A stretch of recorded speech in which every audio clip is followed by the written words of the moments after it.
What's going on, everyone? Welcome back to another video. I'm Michigan Sports Talk here, and the Wolverines drop a big one on the road, 31-13 against USC. A very disappointing showing from this team. We're going to be going over the key takeaways. Is it panic time here for the Wolverines and this coaching staff? What went wrong in this game? And then also some key quotes post-game here. But this was, again, a very disappointing showing from this team. And, I mean, this was a team that just looked very uninspired. They played undisciplined football. You know, I had a feeling this game would be a close game and obviously a tough game going in there on the road against USC, and credit to USC, you know, very good football team. They played an outstanding game, but for Michigan, I mean, that was absolutely a terrible performance all the way around, and there's no other way to put it. You know, again, I thought the game would be a close one and obviously a tough one at USC, but you can't look like that on the road and in a game where you're looking to make a statement. You know, USC controlled this game from start to finish. Michigan kept themselves in it. It was 14-7 at halftime, and the Wolverines offense obviously was struggling in the first half. They started to get it going towards the end of the first half, and then the defense had a very rough game too. Wink Martindale got absolutely coached by Lincoln Riley, but you know, the whole coaching staff got out-coached, and Michigan also in this one really got out-physicaled by USC, which, credit to USC, you know, that was a challenge for them coming into this game. Michigan obviously was the more physical team last season against them. There was questions for USC if they could handle the physicality in the USC. They definitely answered the bell in this one because Michigan got dominated in the trenches in this one. It was not close. And then it was also a very good offensive game plan by USC. Michigan had 0 sacks in this one. They did not and mainly couldn't create any pressure on the quarterback in Jaden Mayava because they were getting the ball out quick, but they were also gashing this Michigan defense on the ground. They had 224 rushing yards along with 265 passing yards with a total of 489 total yards, and the defense was just simply not good enough in this one. They let USC be balanced, and again, they got the ball out quick. It was basically the same defensive performance we kind of saw against Oklahoma, and even when Michigan, you know, somewhat showed some life there when they went down by 11 after going for 2 and not getting the 2-point conversion, you know, USC responded on offense, and the defense couldn't get off the field. So, you know, tackling was absolutely terrible in this one, and we've seen it already this season. They have got to fix the tackling because it was absolutely horrendous yesterday against USC, especially after, you know, TJ Metcalf made a great tackle, and then USC player made a dumb mistake, got that unsportsmanlike conduct penalty, backed them up on a 3rd and long, and then Michigan just let USC, you know, run for the first down on a 3rd and very long. You just cannot do that, especially on the road. Michigan made way too many mistakes, and while, yes, Michigan did throw 2 interceptions, one of them was late in the game by Jaden Davis, so, you know, I would still say Michigan even won the turnover battle, but they still just made too many mistakes on the field, and the biggest factor offensively was really the 3rd down efficiency. They went 2 for 9,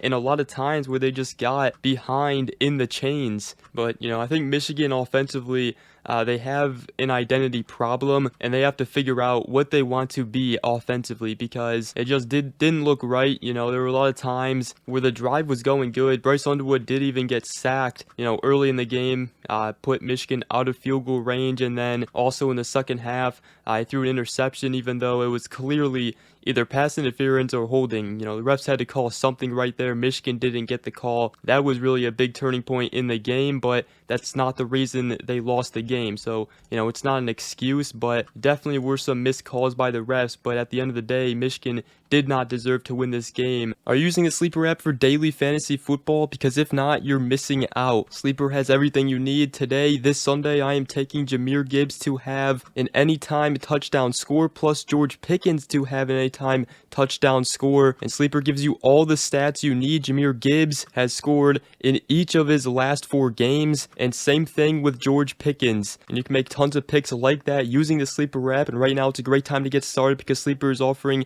a free $20 entry, no deposit required, plus first-time users still also receive a 100% deposit match up to $100 using promo code MST. Terms and conditions apply. See Sleeper's terms of use for details. So guys, go ahead, check out Sleeper today. Link down below in the description. And then the offensive line was terrible in this game again. Also, we saw Justice Haynes go down. He finished the game with just 10 carries for 51 yards. Jordan Marshall had to come in. He had 14 carries for 68 yards, but Michigan, they were getting some good runs, 4, 5, 6 yards, and then there were other times where they just got stuffed and again got behind on the chains. So, Michigan's defense, again, they also did not play good. The offense looked very uninspiring out there at times, and again, there were drives where they were getting things going and they just couldn't capitalize on many third downs in this game. Michigan got beat in every phase of the game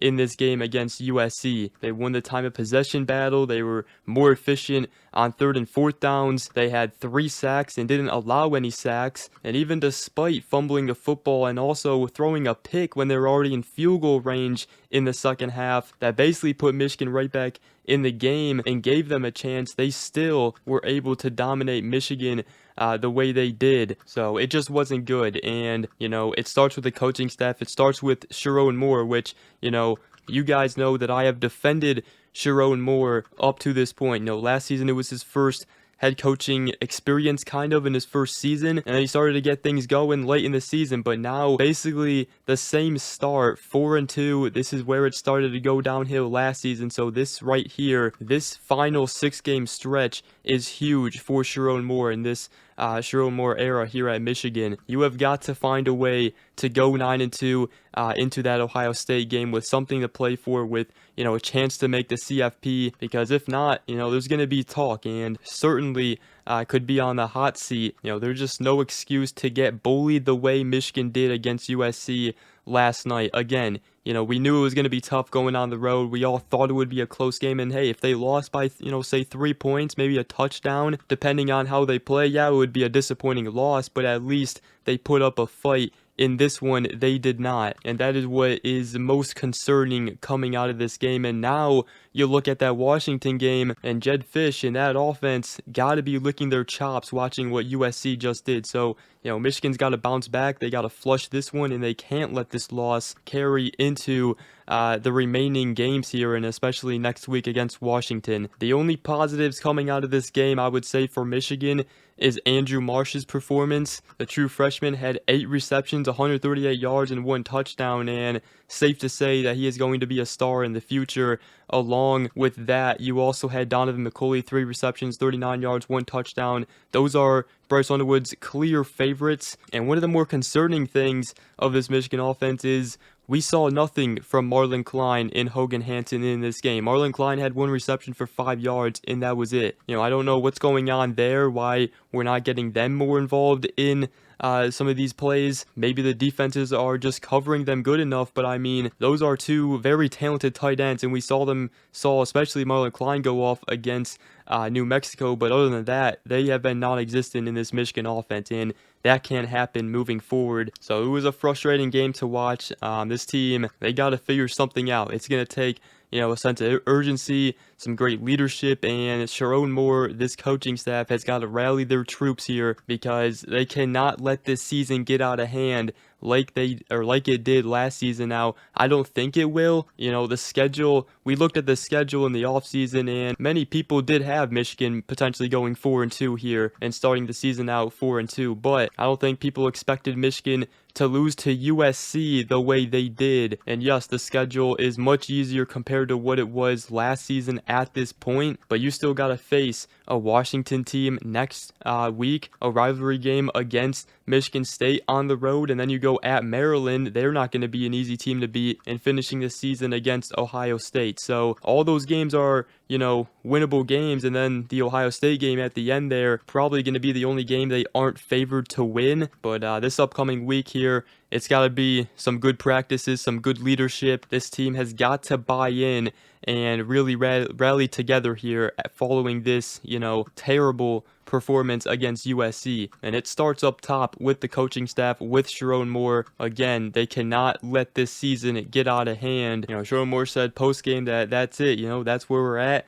We've got to keep getting better. We've got to go win games and can't let this game beat you again. So our job now is to figure out what we can do when we land and how we get better, and that's it. We've got a lot of games left. That was, 6 games in the season, and there's a lot out there. So we're not talking about goals or what we need to do. We've got to worry about tomorrow when we land, and what are we going to do to get better tomorrow? What are we going to do on Monday as we get back as a team? And Michigan still has all their goals in front of them still. They're 4-2 on the season, but they're 2-1 in Big Ten play, and they still control their own destiny, obviously, if they win out. But it wasn't just that they lost yesterday against USC. Again, it was how they lost that game and how they performed. Jordan Marshall, though, said post-game, there are 2 things that can happen. We can disconnect from each other, or we can get better and get stronger together. The season's not over. I'll let you guys know that. This team is going to come back hungry, and we've got really good teams we still have to face and really good opportunities all in front of us. Everything is in front of us. So it is, again, for the 2nd straight season, Michigan 4-2, and right now they have no margin for error to make the college football playoff if they want to live up to that goal. And it's got to start this week with a great week of practice, leadership stepping up, coaching staff getting and rallying their troops, because ever since the bye week, ever since Sherrone Moore has come back, this team has not looked very good. And USC is a very good football team, give them a lot of credit, but Michigan cannot go out there and look the way they did. So a lot has to happen, and we're going to see how this team bounces back here against Washington, which, again, it's not going to be an easy game. But let me know what you guys think. And with that, that's going to wrap up this video. Hope you guys did enjoy. If you did, make sure to go ahead, drop a like, comment down below, and subscribe for more if you're new around here. I greatly appreciate it. And other than that, we will see you guys in the next video. Go Blue.